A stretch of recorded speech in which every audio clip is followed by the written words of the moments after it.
संधी साधूपणा करणाऱ्यांना सोबत घेणार नाही असं शरद पवारांनी म्हटलंय। संधी साधूपणा करणाऱ्यांना सोबत घेणार नाही असं शरद पवार यांनी म्हटलेलं आहे।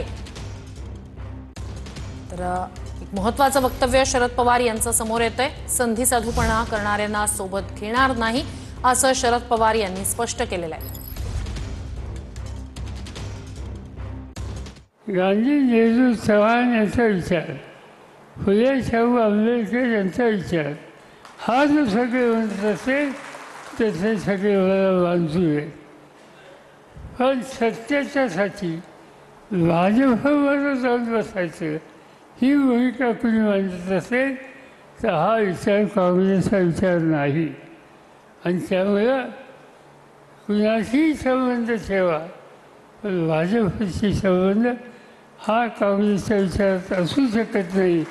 आणि त्यामुळं अशा पद्धतीने संधी साधूपणाचं राजकारण हे आपल्याला प्रोत्साहित करायचं नाही।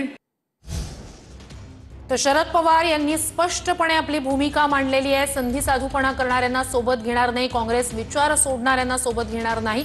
सत्तेसाठी म्हणून जे भाजप सोबत गेले त्यांना सोबत घेऊ शकत नाही असं शरद पवार यांनी स्पष्ट केलेलं आहे। ही स्पष्ट अशी भूमिका शरद पवार यांची। गेल्या काही काळापासून दोन्ही राष्ट्रवादी एकत्र येण्यासंदर्भातल्या चर्चा सातत्याने होत आहेत। अर्थात मध्यंतरीच्या काळात जेव्हा दोन्ही राष्ट्रवादीच्या गटांचा वर्धापन दिन वेगवेगळा झाला त्या दिवशी सुद्धा या संदर्भात चर्चा झाली। मात्र आज शरद पवार यांनी एक स्पष्ट भूमिका मांडलेली आहे। संधी साधूपणा करणाऱ्यांना सोबत घेणार नाही, काँग्रेसचा विचार जो आहे त्याला तिलांजली दिलेल्यांना सोबत घेणार नाही। सत्तेत जाण्यासाठी म्हणून जे हा विचार सोडतील त्यांच्यासाठी कोणताही दुसरा विचार केला जाणार नाही। संधी साधूपणा जे करतील, जे भाजप सोबत जातील त्यांना सोबत घेणार नाही हे शरद पवार यांनी स्पष्ट केलंय।